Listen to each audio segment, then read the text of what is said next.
हाय दोस्तों, welcome to back my channel. मैं ये कहानी का भाग 10वां लेकर आई हूँ।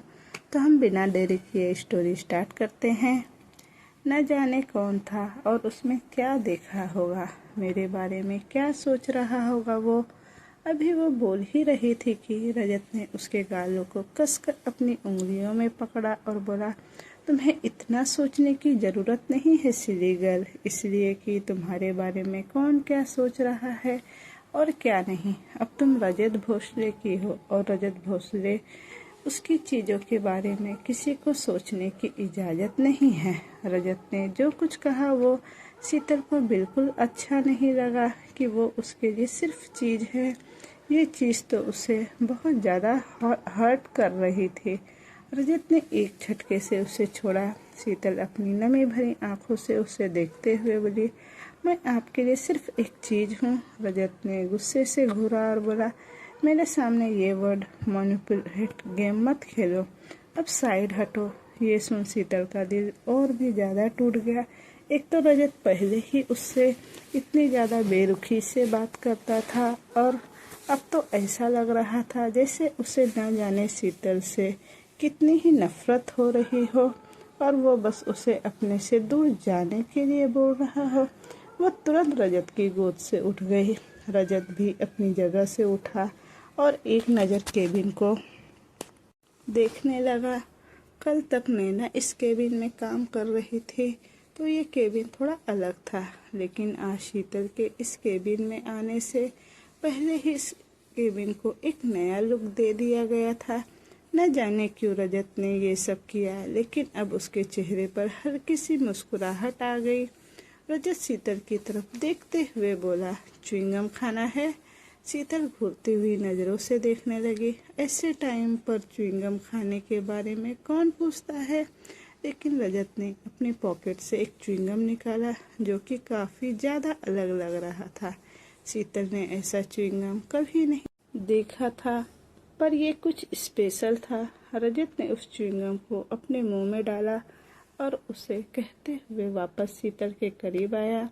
शीतल का दिल जोरों से धक धक करने लगा। उसे लगा शायद रजत उसे च्युइंगम देगा, लेकिन अगले ही पल रजत ने शीतल के सिर को पीछे से पकड़ा और अपना हाथ उसके सर पर रखा और उसके होठों पर अपने होठ रख दिए। अगले ही पल वो च्युइंगम शीतल के मुंह में था। शीतल का तो मुंह बन गया, लेकिन रजत तो रजत था, उससे किसी से क्या ही फर्क पड़ने वाला था। मुस्कुराते हुए वह केबिन से बाहर निकल आया और शीतल धीरे धीरे उस च्युइंगम को चबा रही थी। रजत के जाने के बाद उसके चेहरे पर भी मुस्कुराहट तैरने लगी। उसे खुद पता नहीं था वो च्युइंगम उसे क्यों अच्छा लग रहा था, लेकिन वो बस उसे खाए जा रही थी। रजत अपने केबिन में आया तो उसके पीछे पीछे नीरज भी केबिन में आया। रजत अपनी चेयर पर बैठने वाला ही था, लेकिन जब नीरज आया तो अपनी चेयर पर नहीं बैठा बल्कि उसके करीब आ गया।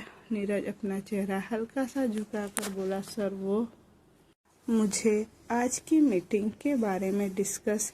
अभी वो बोल ही रहा था कि एक जोरदार थप्पड़ नीरज के चेहरे पर जा लगी।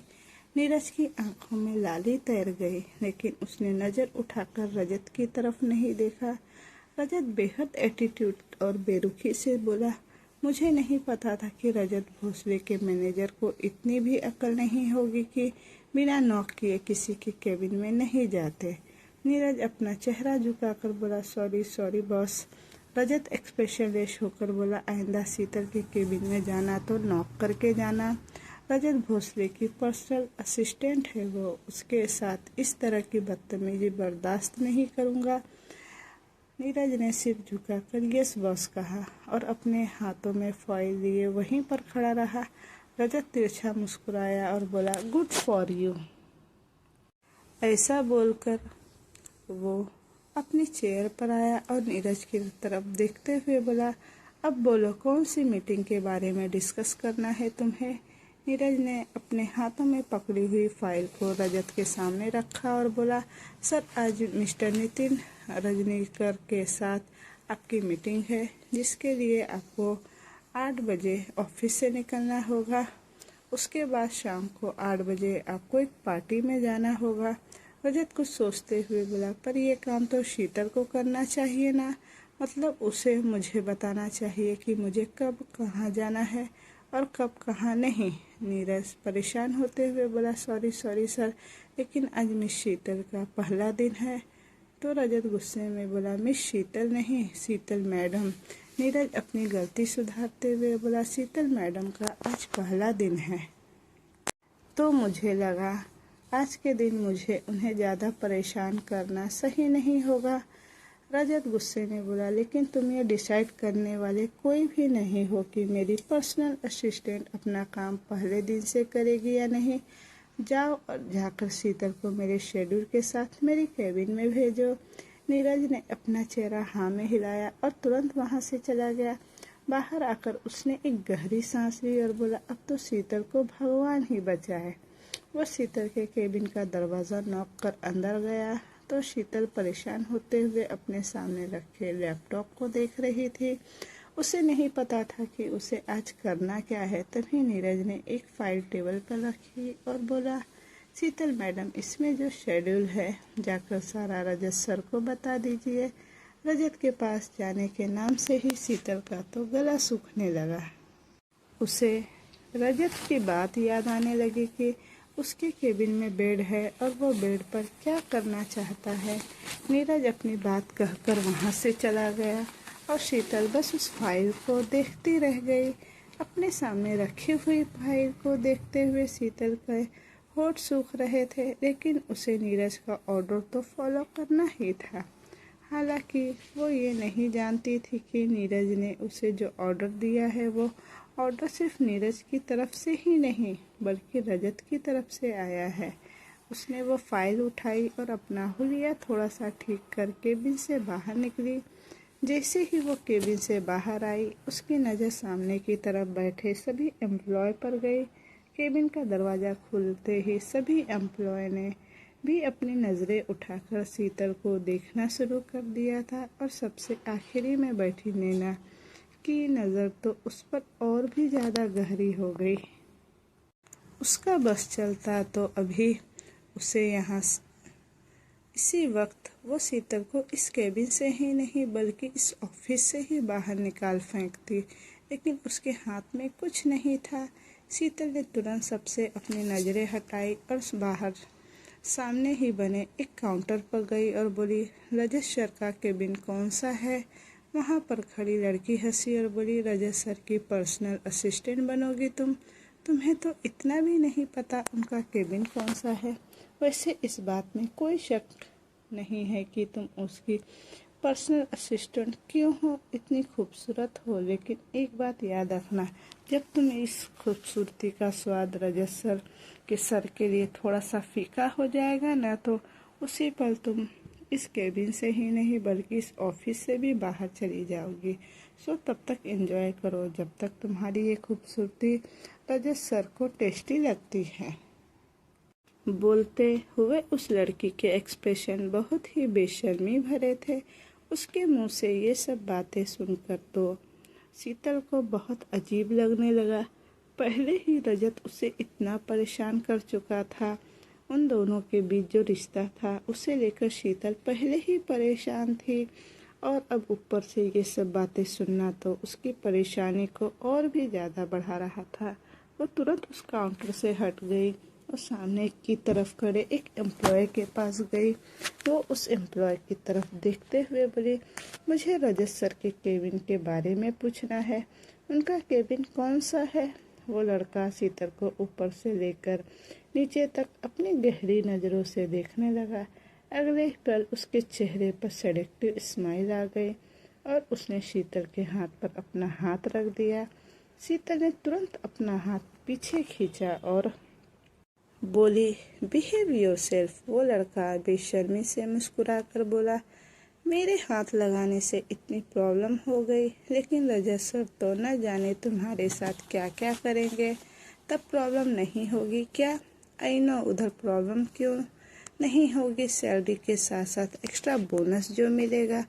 उस लड़की की बातें सुनकर अब शीतल को और भी ज़्यादा बुरा लग रहा था। वो गुस्से से बोली, तुम सब लोगों को बात करने की तमीज़ नहीं है क्या?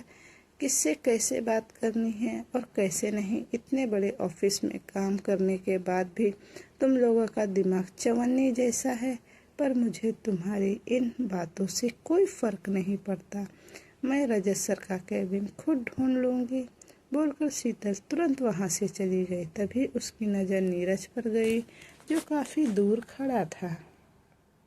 वो नीरज के पास आई और धीमे से बोली, वो मुझे रजत सर के कैबिन में जाना था, लेकिन मुझे रजत सर का कैबिन नहीं पता। नीरज हल्का सा मुस्कुराया और बोला, इट्स ओके शीतल मैडम, आइए मैं आपकी हेल्प कर देता हूँ। नीरज के साथ खड़े एम्प्लॉय ने जब नीरज के मुंह से शीतल मैडम सुना तो उनकी आंखें बड़ी हो गई। नीरज रजत का मैनेजर था और रजत की पर्सनल असिस्टेंट की पोस्ट मैनेजर के पोस्ट से नीचे आती थी। तो ऐसे में नीरज का शीतल को मैडम कहना उस एम्प्लॉय रोहित को बहुत ज़्यादा अजीब लग रहा था। नीरज शीतल के साथ रजन के केबिन की तरफ बढ़ गया। नीरज पीछे से जाते हुए शीतल को देख रहा था और इस वक्त उसकी नज़रें शीतल पर बहुत ज़्यादा गहरी थी। नीरज शीतल को लेकर रजत के केबिन के बाहर आया और मुस्कुराते हुए बोला, ये रहा रजत सर का केबिन। शीतल हल्का सा मुस्कुराई तो नीरज वहाँ से चला गया। शीतल ने दरवाज़ा नॉक किया। भले ही वो नीरज के सामने मुस्कुरा रही थी, लेकिन इस वक्त वो काफ़ी ज़्यादा फ्रस्ट्रेट और गुस्से में थी। जिस तरह से इस ऑफिस के एम्प्लॉय उसे देख रहे थे और उससे बातें कर रहे थे, उसे बहुत बुरा लग रहा था। तभी न अंदर से आवाज़ आई, कम इन बेबी।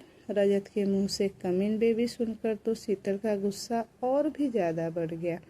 न जाने क्यों उसे रजत के मुंह से कम इन बेबी सुनकर गुस्सा आने लगा था, क्योंकि उसे देखकर लग रहा था कि रजत ने बिना उसे देखे ही कम इन बेबी कहा है। मतलब अगर उसकी जगह कोई और होता तो रजत उसे भी इस तरह से ही केबिन में अंदर बुलाता। क्या वो सबको बेबी कहकर ही बुलाता है? वो मुंह बनाते हुए बोली, इनको क्या हर लड़की का बेबी सीटर बनना पसंद है? कुछ तो उनकी हरकतें खराब है और कुछ भगवान ने शक्ल सूरत अच्छी दे दी है। लड़कियां तो पागल होकर आगे पीछे घूमती रहती है, तभी तो इतने भाव बढ़ गए हैं, बोलकर उसने एक गहरी सांस ली और केबिन के अंदर आई। रजत अपनी चेयर पर पीछे की तरफ से लगाते हुए उसे ही देख रहा था। उसके चेहरे पर एक लंबी सी स्माइल थी। वो उसे देखते हुए बोला, अगर दरवाजे पर खड़ी होकर इतनी बातें करोगी तो मुझसे क्या बात करोगी सीधी गर्ल? शीतल की तो आंखें बड़ी हो गई। मतलब क्या अब उसे उसकी बातें भी सुनाई दे रही थी? लेकिन इन सभी चीज़ों को छोड़कर उसने अपने हाथों में पकड़ी हुई फाइल को खोला और रजत की तरफ देखते हुए बोली, आज आपकी 2 मीटिंग। अभी वो बोल ही रही थी कि रजत उसकी बात बीच में ही काट कर बोला, क्या तुम्हें इतने भी मैनर्स नहीं है श्रीगर की जब बॉस के केबिन में आते हैं तो पहले उसे good morning good afternoon wish करते हैं? क्या अब ये बेसिक सी चीज़ें भी मुझे तुम्हें समझानी पड़ेगी? उसकी बात सुनकर शीतल का तो मुंह और भी ज़्यादा बन गया। वो अपना मुंह थोड़ा तिरछा करते हुए बोली, तो आप कौन सा मेरे साथ बॉस की तरह बिहेव कर रहे हैं?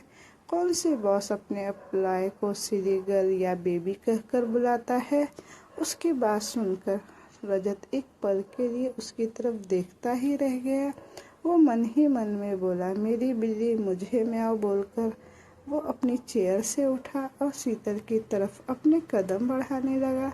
उसे अपने करीब आते देख शीतल एक बार फिर से परेशान होने लगी। रजत उसके बिल्कुल करीब आया और बोला, मैं तुम्हें क्या कहकर बुलाऊंगा और क्या नहीं ये डिसाइड मैं खुद करूंगा, तुम नहीं। Chilli flakes. अभी वो अपनी बातें बोल ही रहा था कि शीतल उसकी बात बीच में ही काट कर बोली, यस यस, मैं बहुत अच्छी तरह से जानती हूँ, मेरी इतनी औकात नहीं है कि मैं ये डिसाइड कर सकूँ कि आप मुझे किस नाम से बुलाएंगे। नाम तो छोड़िए, आप मेरे साथ कब क्या करेंगे ये भी मैं डिसाइड नहीं कर सकती। मैं कब क्या खाऊंगी ये भी डिसाइड नहीं कर सकती। मैं कब क्या पीऊंगी ये भी मैं नहीं डिसाइड कर सकती। और कब मैं क्या पहनूंगी ये भी। अभी वो बोल ही रही थी कि रजत ने अपना हाथ उसके गर्दन के नीचे उसके कपड़ों पर रखा और उसके कपड़ों से अपने करीब खींच लिया। शीतल की आंखें बड़ी हो गई। उसके कपड़े फट भी सकते थे। वो गुस्से से रजत को देखते हुए बोली, ये क्या हरकत कर रहे हैं आप? ये छोड़िए, मुझे कोई आ जाएगा। रजत उससे तिरछी नजरों से देखते हुए बोला, तुम्हें डर लग रहा है सिली गर्ल? शीतल तुरंत बोली, डर नहीं लग रहा, फिक्र हो रही है, आपकी भी और मेरी भी। उसकी मासूमियत भरी बात सुनकर रजत के चेहरे पर हल्की सी मुस्कुराहट तैर गई। वो तुरंत पीछे हुआ। उसे पीछे हटते देख शीतल हैरानी से उसे देख रही थी। रजत इतनी आसानी से पीछे हो जाना भी उसे बहुत अजीब लग रहा था। वो भी मुस्कुरा रही थी, लेकिन जैसे ही रजत ने दोबारा उस पर नजर डाली उसने तुरंत अपनी मुस्कान छुपा ली। रजत उसके हाथ में पकड़ी फाइल की तरफ देखते हुए बोला, अब मुझे मेरा शेड्यूल बताओगी या फिर एक बार फिर से तुम्हारे करीब आऊं? लेकिन इस बार बेशक से तुम्हें किसी की भी फिक्र हो, आई डोंट केयर। मुझे जो करना है वो तो मैं करके ही रहूँगा। उसकी बात सुनकर अब शीतल ने तुरंत उस फाइल को एक बार फिर से खोला और रजत को उसकी मीटिंग शेड्यूल के बारे में बताने लगी। वो पूरी कॉन्फिडेंट होकर बोल रही थी, एक मीटिंग दोपहर 1 बजे की और फिर रात को बिजनेस पार्टी में आपको जाना है। रजत कुछ सोचते हुए बोला, ओके जाओ, जाकर जल्दी से रेडी हो जाओ, 12 तो बज चुके हैं। शीतल हैरानी से बोली, लेकिन मुझे किस लिए रेडी होना है? रजत थोड़ा सरकास्टिक होकर बोला, मेरी पर्सनल असिस्टेंट तुम हो, सिर्फ तुम। मेरे इस केबिन में तो नहीं हो, मेरी हर मीटिंग में तुम मेरे साथ जाओगी। शीतल का मन किया कि इसी वक्त अपने बालों को नोच ले। कहाँ तो वो ये सोच रही थी कि रजत के ऑफिस से चले जाने के बाद वह थोड़ी सी राहत की सांस लेगी, और कहाँ रजत ने तो उसकी सांसें बंद करने का पूरा इंतजाम कर रखा था। वो चिढ़कर बोली, ओके ठीक है, पर इसमें तैयार होने की क्या बात है? आई मीन मैं ठीक तो लग रही हूँ, बस हल्का सा टचअप। रजत उसकी बात बीच में काट कर बोला, टचअप नहीं silly girl, you gonna get ready according to me and my taste. Sheetal उसे तिरछी नज़रों से देख रही थी। रजत उसे इंटेंस नज़रों से देखते हुए बोला, जाओ अपने केबिन में। शीतल अपने दिमाग में कई सवाल लिए रजत के केबिन से बाहर निकली और अपने केबिन में आ गई। अभी वो अपने केबिन में आकर बैठी ही थी कि एक लड़की ने उसके केबिन का दरवाज़ा नॉक किया। दरवाज़ा नॉक होते ही शीतल अपनी जगह पर बैठी बैठी कांप गई। उसे इन सब चीज़ों की अभी आदत नहीं थी। उसने परमिशन दी तो वो लड़की अंदर आई। उसके हाथों में इस वक्त एक बैग था, जिसे देखते हुए शीतल समझ चुकी थी कि उस बैग में क्या होगा। उस लड़की ने वो बैग शीतल की तरफ बढ़ाया और बोली, ये रजत सर ने तुम्हारे लिए भेजा है। इतना बोलकर उसने जोर से वो बैग टेबल पर पटका और वहाँ से चली गई। शीतल बस उसे जाते देखती रह गई। वो मुंह बनाते हुए बोली, इस ऑफिस में सब लोग ग्रीन आइस का झूठा खाते हैं क्या? हर कोई उसकी तरह ही एटीट्यूड से बात करता है और उसकी तरह ही गंदी गंदी बातें करता है, बोलकर उसका मुंह बन गया। लेकिन फिर अचानक से ही एक बार फिर से बिल्कुल नॉर्मल होकर बोली, पर ग्रीन आइज इतने बुरे भी नहीं हैं, थोड़े बुरे हैं लेकिन ज़्यादा बुरे नहीं हैं। बोलते हुए उसका चेहरा बहुत ही ज़्यादा क्यूट लग रहा था। उसने वो बैग लिया और उसे खोलकर देखा तो उसके अंदर रखी हुई ड्रेस देखकर उसके होश पूरी तरह से उड़ चुके थे। उसमें एक रेड कलर का ड्रेस था, जो एक शॉर्ट ड्रेस थी और उसमें स्लीव भी स्ट्रिप वाली थे। उस ड्रेस को देखते हुए उसने मुंह बनाया और बोली, ये है आपका टेस्ट मिस्टर ग्रीन आइज, बिल्कुल आपकी तरह ही बेरहम। बोलकर वो हंसी और फिर उस ड्रेस को लेकर वॉशरूम एरिया में चली गई, जो कि अंदर केबिन में ही बना था। लेकिन उसे पता नहीं था कि ये जो रास्ता उसके केबिन से जाता है वो जाकर रजत के केबिन में भी खुलता है। वो वॉशरूम में गई और ड्रेस पहनकर वापस अपने केबिन में आ गई। उस एक नज़र खुद को फ़ोन में देखा और अच्छे से अपने बालों को सेट करते हुए बोली, आई होप अब कोई प्रॉब्लम ना हो मिस्टर ग्रीन आइस को। बोलकर वो अपने केबिन से बाहर निकली और वापस रजत के केबिन में आई। रजत इस वक्त फ़ोन पर किसी से बातें कर रहा था। शीतल नॉक करके उसके केबिन में आई और जाकर उसके सामने खड़ी हो गई। फ़ोन पर बात करते हुए रजत की नज़र शीतल पर गई तो एक पल के लिए वो उसकी तरफ देखता ही रह गया। सामने से फ़ोन पर किसी बच्चे की आवाज़ आई, डैडी प्लीज़ आप मुझसे मिलने आ जाओ ना। रजत तुरंत फ़ोन पर बोला, मैं तुमसे मिलने बहुत जल्दी आऊँगा, तुम प्लीज़ थोड़ा रेस्ट कर लो। सामने से एक बार फिर से आवाज़ आई, ओके डैडी मैं आपका वेट करूँगी, पर प्लीज़ आप ज़रूर आना, परी आपसे बहुत प्यार करती है। रजत धीरे से बोला, आई लव यू टू। उसके मुँह से आई लव यू टू सुनकर ही शीतल एकदम से हैरान रह गई। एक पल के लिए तो उसे यकीन ही नहीं हुआ कि उसने जो रजत के मुँह से सुना वो सही भी है या नहीं, लेकिन उसकी हिम्मत भी नहीं हो रही थी कुछ पूछने की। वो बस अपनी नमी भरी आंखों से रजत को देखती रही।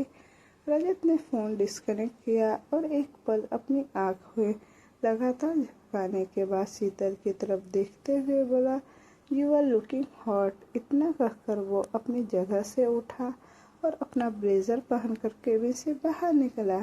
शीतल अभी उसके केबिन में ही खड़ी थी। वो कुछ सोचते हुए बोली, क्या मिस्टर ग्रीन आइस किसी और से प्यार करते हैं?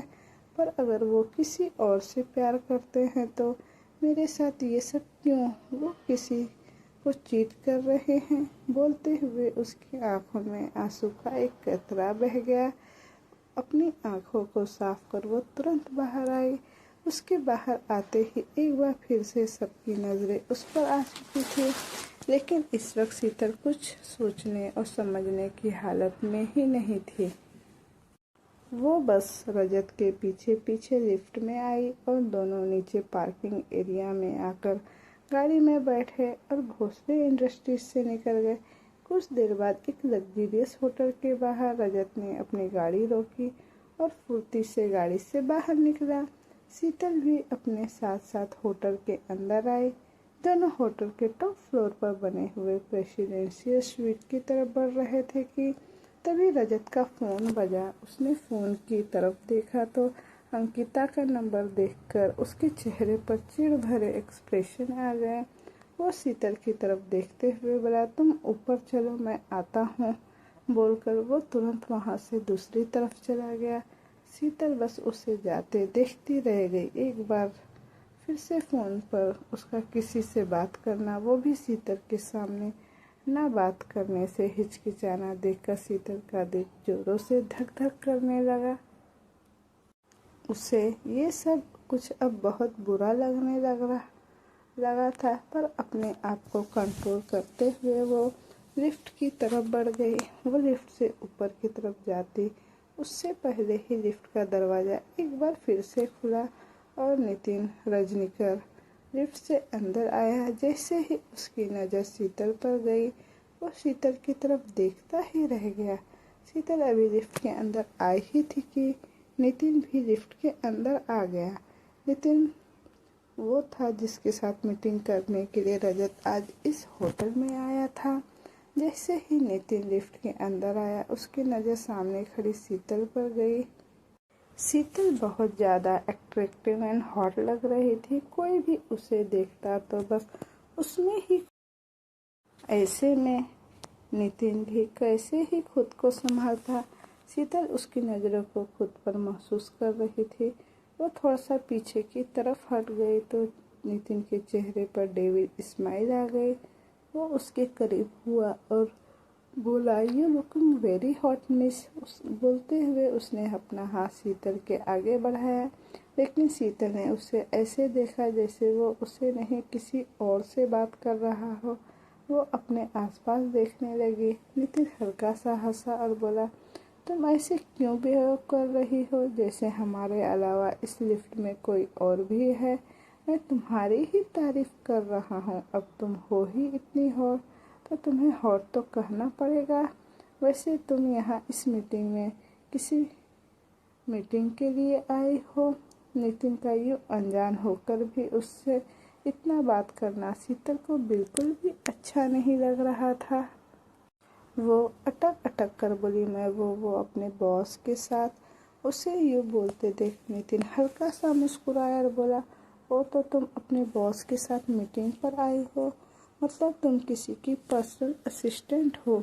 मानना पड़ेगा जिसकी भी तुम पर्सनल असिस्टेंट हो, काफ़ी लकी होगा वो। अगर खूबसूरती यूं ही सारा दिन आसपास रहेगी तो दिन और रात दोनों ही बेहद खूबसूरत बन जाएगी। शीतल को उसकी बातों का मतलब तो समझ नहीं आ रहा था, लेकिन वो अनकंफर्टेबल हो रही थी। उसने अपना चेहरा झुका लिया और अपने बालों को पूरी तरह से आगे कर लिया। एक बार फिर से नितिन के चेहरे पर डेविड स्माइल आ गई। तभी लिफ्ट का दरवाज़ा खुला और सामने ही शीतल की नज़र रजत पर गई। रजत दूसरी लिफ्ट से ऊपर आया था, लेकिन अभी भी वो फ़ोन पर बात कर रहा था और उसकी पीठ लिफ्ट की तरफ थी और उसका चेहरा दूसरी तरफ, इसलिए नितिन ने उसे नहीं देखा। शीतल रजत की तरफ बढ़ गई, वहीं नितिन उस रूम की तरफ बढ़ गया जहाँ उसकी मीटिंग होने वाली थी। लेकिन हल्की सी नज़रें घुमाकर उसने एक बार फिर से शीतल को देखा और उसे पीछे से देखते हुए नितिन के चेहरे पर एक बार फिर से बेशर्मी भरी मुस्कुराहट थी। उसने अपनी बियर्ड पर अपना हाथ चलाया और बोला, कहीं ये मिस्टर रजत की पर्सनल असिस्टेंट तो नहीं। अगर ये मिस्टर भोसले की पर्सनल असिस्टेंट हुई तो दिन इसे टेस्ट करना तो बनता है। बोलकर वो हंसा। उसका पर्सनल असिस्टेंट उसे सामने ही मिला तो उसने उसे रूम में चलने का इशारा किया। नितिन रूम में आया तो फिलहाल वहाँ पर कोई नहीं था। उसे अब बेसब्री से रजत और शीतल का इंतज़ार था। वहीं दूसरी तरफ रजत फ़ोन पर बात कर रहा था। वो बहुत ज़्यादा गुस्से में था। उसने सामने से अंकिता को गुस्से में बोला, मैंने उसका ठेका नहीं ले रखा है, तुम्हारी बेटी है वो। तुम जानो और उसका ड्रामा और उसका टेंट्रम। मेरे पास इतना टाइम नहीं है कि अब मैं बार बार उससे जाकर मिलूं। रजत गुस्से में बोला, कभी कभी मुझे समझ नहीं आता अंकिता कि तुम इंसान हो भी या नहीं। पर ये तुम्हें बुला रही है, तुमसे मिलना चाहती है और तुम्हारे पास इतना टाइम नहीं है कि तुम जाकर उससे मिल सको। अंकिता एटीट्यूड से बोली, हाँ मेरे पास नहीं है टाइम। तुम्हारे पास फालतू टाइम है तो तुम दो उसे टाइम, लेकिन मुझसे ऐसे फालतू की उम्मीद मत करो। मैं तो उसे पैदा भी नहीं करना चाहती थी, पर गलती से हो गई। अब इस गलती को मैं अपने सिर पर सारी उम्र लेकर तो नहीं घूम सकती। रजत दांत पीसते हुए बोला, यू नो वॉट अंकिता, अगर तुम्हें लगता है ना कि मैं यूँ तुम्हारी मिन्नतें करूँगा तो तुम भूल जाओ अपनी बच्ची के लिए मैं एक बार फिर तुमसे आराम से बात कर सकता हूँ, लेकिन तुम्हारे आगे रिक्वेस्ट करूँ रजत, ऐसा नहीं कर सकता। वो अपनी परी से बहुत प्यार करता है और अगर घर को तुम्हारी वजह से ज़रा भी तकलीफ़ हुई ना तो मैं टॉलरेट नहीं करूँगा। और तुम जानती हो अगर रजत भोसले कुछ चीज़ करना चाहे तो उसे कोई रोक नहीं सकता। उसकी धमकी सुनकर अंकिता गुस्से से बोली, अच्छा इतना प्यार करते हो तुम परी से कि उसके लिए मुझसे पंगा लोगे। यू नो ना, मैं भी तुम्हें छोड़ूंगी नहीं। रजत हंसा और बोला, हाँ मैं बहुत प्यार करता हूँ। मैं उसे अपनी जान से भी ज़्यादा, और उसके लिए मैं कुछ भी। अभी वो बोल ही रहा था कि उसकी नज़र सामने मिरर पर गई जहाँ पर शीतल उसके बिल्कुल पीछे आकर खड़ी हो गई। शीतल अपनी जगह पर खड़ी खड़ी काँप रही थी। एक बार फिर से रजत के मुंह से सुनना कि वो किसी और से बहुत प्यार करता है उसके दिल को बहुत ज़्यादा तकलीफ दे रहा था।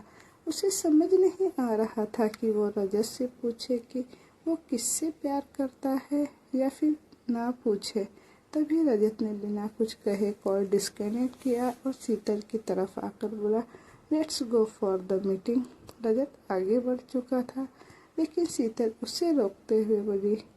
उसने पलटकर पीछे की तरफ हैरानी से देखा। शीतल खुद को रोक नहीं पा रही थी। वो रजत के बिल्कुल करीब हुई और उसकी आंखों में देखते हुए बोली, मुझे आपसे कुछ पूछना है मिस्टर ग्रीन आइज। रजत इस वक्त बहुत ख़राब मूड में था। वो गुस्से से बोला, वो तुम्हें ऐसा लगता है कि मैं कोई तुम्हारी फालतू की बकवास के लिए अपनी मीटिंग में लेट हो जाऊं? तुम्हें सच में लगता है कि तुम्हारी इतनी वैल्यू है? उसकी ये बात सुनकर अब शीतल की बची कुची हिम्मत भी टूट गई। वो उससे कुछ पूछ ही नहीं पाई, बस अपना सिर झुकाकर बोली, नहीं सर, गलती हो गई मुझसे, मीटिंग की तरफ चले। रजत बिना उससे कोई जवाब दिए ही रूम की तरफ बढ़ गया। वो अंदर आया और नितिन और उसके बीच मीटिंग शुरू हुई। हाय हेलो के बाद दोनों के बीच मीटिंग बिजनेस रिलेटेड बातें हो रही थी, लेकिन नितिन की नज़रें बार बार शीतल पर जा रही थी। रजत के साथ शीतल को देखकर उसे ऐसा लग रहा था जैसे उसने एक हद तक तो शीतल को हासिल कर ही लिया हो। उसके चेहरे पर जो मुस्कुराहट थी, उसका पीछा करते हुए जब रजत ने नितिन की नज़रें शीतल पर देखी तो रजत के चेहरे की भौहें तन गई। वो तुरंत अपनी जगह से खड़ा हुआ और बोला, मुझे ये प्रोजेक्ट नहीं करना तुम्हारे साथ। नितिन हैरानी से रजत की तरफ देखते ही रह गया। वहीं शीतल भी बड़ी बड़ी आंखों से रजत को देख रही थी। इतना तो वो जानती थी कि ये प्रोजेक्ट बहुत बड़ा है और इस प्रोजेक्ट पर काम करना मतलब बहुत ज़्यादा प्रॉफिट, और अब रजत का ये प्रोजेक्ट से मना कर देना उसे समझ नहीं आ रहा था। लेकिन रजत खुद नहीं समझ पा रहा था कि क्यों नितिन की नज़रें शीतल पर थी। उन नज़रों को देखते ही उसे अपने अंदर एक आग सी महसूस हुई। वो पहले ही परी की वजह से थोड़ा डिस्टर्ब था और अब वो डिस्टर्ब थोड़ी और बढ़ चुकी थी। नितिन ने अपनी जगह से खड़ा हुआ और बोला, बट क्यों मिस्टर भोसले, हमारी डील लगभग फाइनल हो चुकी है और अब आप ऐसे बैकआउट नहीं कर सकते। रजत अपनी पॉकेट में अपने हाथ डालकर बोला, रजत भोसले क्या कर सकता है और क्या नहीं, ये सिर्फ रजत भोसले ही डिसाइड करता है। लोग उसका किया सिर्फ देखते रह जाते हैं। So now mister Nitin Rajnikar, this deal is over now, I am not interested in doing business with you, बोलकर रजत ने अपने गॉगल्स अपनी आंखों पर चढ़ाए और शीतल का हाथ पकड़कर उस रूम से बाहर निकल गया। शीतल का तो दिल धक से रह गया। वहीं पीछे खड़ा नितिन गुस्से से कांप रहा था। शीतल की कलाई रजत ने बहुत ज़्यादा कसकर पकड़ी हुई थी। वो उसे लगभग खींचते हुए लिफ्ट में लेकर आया। शीतल उसे देखते हुए बोली, क्या हुआ मिस्टर ग्रीन आइज, आप ऐसे उस प्रोजेक्ट को बीच में छोड़कर क्यों आ गए? रजत गुस्से से बोला, क्यों तुम्हें बुरा लग रहा है? तुम उस डील को होते हुए देखना चाहती थी क्यों? नितिन की नज़रें खुद पर अच्छी लग रही थी। उसकी बात सुनकर शीतल की आंखें बस उसे देखती ही रह गई। तभी रजत बिल्कुल उसके चेहरे के करीब आया और उसके होठों को बहुत ही ज़्यादा वाइल्डली किस करने लगा। शीतल एकदम से चौंक गई। उसे रजत के गुस्से का अंदाजा था, लेकिन वो गुस्से में उसे ऐसे किस करने लगेगा उसने बिल्कुल नहीं सोचा था। उसके हाथ खुद ब खुद रजत के सीने पर आ गए। रजत ने शीतल को किस करते हुए लिफ्ट के सभी बटन्स एक साथ दबा दिए, जिससे वो लिफ्ट वहीं पर रुक गई, लेकिन दरवाज़ा नहीं खुला। रजत बहुत ही ज़्यादा वाइल्डली शीतल को किस किए जा रहा था। ऐसा लग रहा था जैसे वो उसके होठों को पूरी तरह से खा जाएगा। न जाने क्यों उसे नितिन की नज़रें शीतल पर देखना इतना ज़्यादा गुस्सा आ गया। वो अपना गुस्सा भी कंट्रोल नहीं कर पा रहा था। वहीं उसके किस करने के तरीके और उसकी बातों से ही शीतल समझ चुकी थी कि उसे बहुत ज़्यादा गुस्सा आ रहा है, लेकिन उसे बुरा लग रहा है कि उसने तो नितिन को देखा तक नहीं और रजत उसे कैसे इल्जाम लगा सकता है कि वो नितिन की नज़रें खुद पर पड़वाना चाहती थी। वो ऐसी लड़की बिल्कुल भी नहीं थी जैसा रजत उसे समझ रहा था। उसकी आंखों से आंसू बह रहे थे। जब रजत को अपने चेहरे पर कुछ गीला गीला महसूस हुआ तो उसने शीतल के होठों को एक झटके में छोड़ दिया। शीतल की आंसुओं से भरी लाल आंखें देखकर रजत को भी अब अपनी गलती का एहसास हुआ, लेकिन अभी भी उसका गुस्सा शांत नहीं हुआ था। शीतल उसे देखते हुए बोली, मैंने मिस्टर नितिन को नहीं देखा, आप मुझे गलत समझ रहे हैं। रजत गुस्से से बोला, तुम्हें क्या लगता है कि अगर तुम किसी को देखोगी तो मुझे फर्क पड़ेगा? मुझे गुस्सा इसलिए आ रहा है कि मैं जानता हूँ तुम चाह कर भी किसी और को नहीं देख सकती, इसीलिए तुम किसी और को देखने की इजाज़त भी नहीं है। रजत की बात सुनकर शीतल एक पल के लिए उसे देखती रह गई। उससे लगा शायद रजत को इस बात का बुरा लगा कि नितिन उसे देख रहा था, या उसे लगा कि शायद शीतल ने भी नितिन को देखा। लेकिन रजत तो रजत था, उसे बस किसी चीज़ की तरह ही समझता था। उसे प्रॉब्लम ये नहीं थी कि शीतल ने किसी को देखा या न देखा, उसे तो प्रॉब्लम थी कि शीतल को किसी की देखने की ही इजाज़त नहीं थी। वो अपने हाथ से उसके होठों को साफ करते हुए बोली, मुझे बहुत अच्छी तरह से पता है मिस्टर ग्रीन आइस कि मुझे किसी को देखने की इजाज़त नहीं है। आप बेफिक्र रहिए। अभी उसने इतना कहा ही था कि रजत एक बार फिर से गुस्से से बोला, मुझे बेफिक्र रहने की ज़रूरत नहीं है, लेकिन तुम थोड़ा संभल कर रहना, कहीं ऐसा ना हो तुम्हारे लिए प्रॉब्लम क्रिएट हो जाए। भले ही रोहन का ट्रीटमेंट हो गया, लेकिन कॉन्ट्रैक्ट में साफ लिखा है कि अगर तुम्हारी वजह से कोई प्रॉब्लम हुई ना तो 5 करोड़ रुपए तुम मुझे पेनल्टी के तौर पर दोगी, और मुझे नहीं लगता तुम्हारी इतनी औकात होगी। न जाने क्यों शीतल को रजत की बातों से उसका दिल ज़्यादा चकनाचूर हो गया। वो हल्का सा मुस्कुराई और बोली, मैं अपनी औकात बहुत अच्छी तरह से जानती हूँ मिस्टर ग्रीन आइज। मैं ऐसा कुछ भी नहीं करूँगी जो उस कॉन्ट्रैक्ट के हिसाब से ना हो। इतना तो मैं समझ चुकी हूँ कि मुझे अपनी मर्जी से सांस लेने की भी इजाज़त नहीं है। इस किसी और को देखना तो दूर की बात, बोलकर शीतल ने अपना सर झुका लिया। शीतल के इतना बोलते ही रजत को एक बार फिर से एक बेचैनी सी महसूस होने लगी, लेकिन अपना गुस्सा बरकरार रखते हुए वो अभी भी एटीट्यूड से बोला, गुड फॉर यू। इतना बोलकर अब उसने लिफ्ट का बटन दोबारा प्रेस किया तो लिफ्ट का दरवाज़ा खुला। वो लिफ्ट से बाहर निकल गया, लेकिन शीतल अभी भी लिफ्ट के अंदर थी और अपने आंसू साफ कर रही थी, ये जानते हुए कि रजत उससे प्यार नहीं करता और कभी कर भी नहीं सकता। न जाने क्यों शीतल के दिल में एक उम्मीद सी पैदा होने लगी थी, और अब वो सोचती कि हाँ, उन दोनों के बीच शायद चीज़ें थोड़ी नॉर्मल होने लगी थी, कि वो रजत को थोड़ा जानने लगी है। तभी रजत की बेरुखी उसकी हर एक उम्मीद को तोड़ देती थी। वो पहले ही ये सोच कर परेशान थी कि क्या रजत की ज़िंदगी में कोई और है जिसे वो सच में बहुत प्यार करता है। और अब ये रजत की बेरुखी ने एक बार फिर से उसका दिल तोड़ दिया। अपने आंसू साफ कर वो लिफ्ट से बाहर आई और उसकी नज़रें रजत को ढूंढने लगी, जो काफ़ी आगे बढ़ चुका था। वो अभी उसके पीछे पीछे आई ही थी कि तभी किसी ने उसके पेट पर अपना हाथ रखा और उसे गोल घुमाते हुए पीछे की तरफ खींच लिया।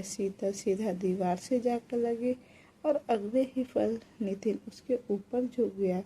नितिन को अपने सामने देखकर शीतल की आंखें बड़ी हो गई। वो बुरी तरह से कांपने लगी थी। रजत की बातें उसके दिमाग में एक बार फिर से घूमने लगी और उसका डर हर बढ़ते पल के साथ और भी ज़्यादा बढ़ रहा था। उसे बहुत ज़्यादा डर लग रहा था कि कहीं रजत वापस ना आ जाए। अगर उसने उसे नितिन के साथ ऐसे देख लिया तो न जाने उसे रजत का कौन सा रूप देखने को मिलेगा। वो नितिन की तरफ देख कर कांपते हुए बोली, प्लीज़ प्लीज़ सर, मुझे छोड़िए, आप ये क्या कर रहे हैं। नितिन तिरछा मुस्कुराया और बोला, इतना पैनिक क्यों कर रही हो। मैंने तो सिर्फ टच किया है। मुझे तो लगता है अभी अभी किसी ने तुम्हारे होठों को बड़े ही नाजुकता से नहीं सॉरी वाइल्ड होकर किस किया है। ऐसा बोलते हुए नितिन ने अपनी उंगली शीतल के होठों पर हल्की सी चलाई तो शीतल की आह निकल गई, क्योंकि उसकी उंगली पर हल्का सा खून लग गया। शीतल ने उसकी उंगली की तरफ देखा तो तुरंत अपना चेहरा घुमा लिया। रजत ने जब उसे किस किया तो उसके होठ थोड़े से फट गए थे, जिसकी वजह से नितिन को पता चल गया था कि रजत और शीतल के बीच किस हुआ था। नितिन शीतल की तरफ देखते हुए बोला, तुम तो बहुत नाजुक हो, जस्ट लाइक अ फ्लावर, और कोई तुम्हें इतना ज़्यादा वाइल्ड होकर किस करे, ये तो बिल्कुल अच्छा नहीं है। तुम्हें तो एक फ्लावर की तरह ही ट्रीट किया जाना चाहिए। बहुत ही ज़्यादा सॉफ्ट बोलते हुए उसने शीतल के कंधे पर अपना हाथ रखा और अपनी उंगलियों को धीरे धीरे चलाते हुए उसके हाथ तक ले आया। शीतल का दूसरे हाथ मुट्ठी में कसने लगा। नितिन ने उसके हाथ की उंगलियों को अपनी उंगलियों से उलझाया और बोला, तुम्हारा भी तो मन होगा ना कि कोई तुम्हें बिल्कुल प्यार से ट्रीट करे, तुम्हें बहुत प्यार से प्यार करे। तुम्हारी ये विश मैं पूरी कर सकता हूँ। यू नो वॉट, मैं दिखता वाइल्ड हूँ, लेकिन जब बात बेड परफॉर्मेंस की आती है तो I will handle you with care. अभी वो इतना बोला ही था कि शीतल ने उसे जोर से धक्का दिया। वो गुस्से से चिल्लाकर बोली, यू जस्ट शट अप। आप मेरे बॉस के बिजनेस पार्टनर हैं तो मैं आपकी रिक्वेस्ट रेस्पेक्ट कर रही थी, लेकिन ऐसा बिल्कुल भी मत सोच लीजिएगा कि मैं आपको कुछ भी कर सकते हैं और मैं बर्दाश्त करूंगी। आपकी ये बेहुदा बातें आप सिर्फ अपने तक रखिए। मुझे आप में और आपकी बातों में कोई इंटरेस्ट नहीं है, और आइंदा कभी मुझे इस तरह से हाथ लगाने की कोशिश भी मत कीजिएगा। शीतल का चेहरा गुस्से से कांप रहा था। नितिन उसकी बातें सुनकर मुस्कुराया और बोला, मैं तो सोच रहा था मैं तुम्हें बहुत प्यार से ट्रीट करूंगा, लेकिन तुम्हारे मुंह से तो कुछ और ही लग रहा है। लगता है तुम खुद वो चिंगारी हो जो पूरी तरह से आग में जलना चाहती हो। पर डोंट वरी, तुम जैसा चाहती हो वैसा ही हो सकता है। बोलते हुए नितिन एक बार फिर से शीतल के करीब होने लगा, लेकिन शीतल ने इस बार पहले ही उसे धक्का देकर खुद से दूर कर दिया। अब वो और भी ज़्यादा गुस्से से बोली, बिहेव योरसेल्फ मिस्टर नितिन। एक बार आपने मेरे करीब आने की गलती कर दी, आइंदा ये गलती मत कीजिएगा। ये मेरी आपके लिए लास्ट वार्निंग है, वरना मैं अपने बॉस को बता दूंगी। नितिन हंसा और बोला, तुम उससे मेरी कंप्लेन करोगी, जो खुद लड़कियों को ऐसे ही ट्रीट करता है। लगता है तुम नई नई उसकी लाइफ में आई हो, पहली बार तुम्हें उसके साथ देखा है, तो जाहिर सी बात है कि तुम पर उसका खुमार होगा। पर एक बात तुम्हें बता दूं, जिसके पास तुम मेरी शिकायत लेकर जाने की सोच रही हो ना, वो तो मुझसे भी ज़्यादा बड़ा वुमनाइजर है। लड़कियां उसके लिए बेडशीट की तरह है, हर रोज चेंज होती है। आज तुम हो तो कल तुम्हारी जगह कोई और होगी, पर तुम चाहो तो लाइफ टाइम मेरे साथ रह सकती हो। दिस इज़ माई कार्ड, जब चाहो तब आ सकती हो।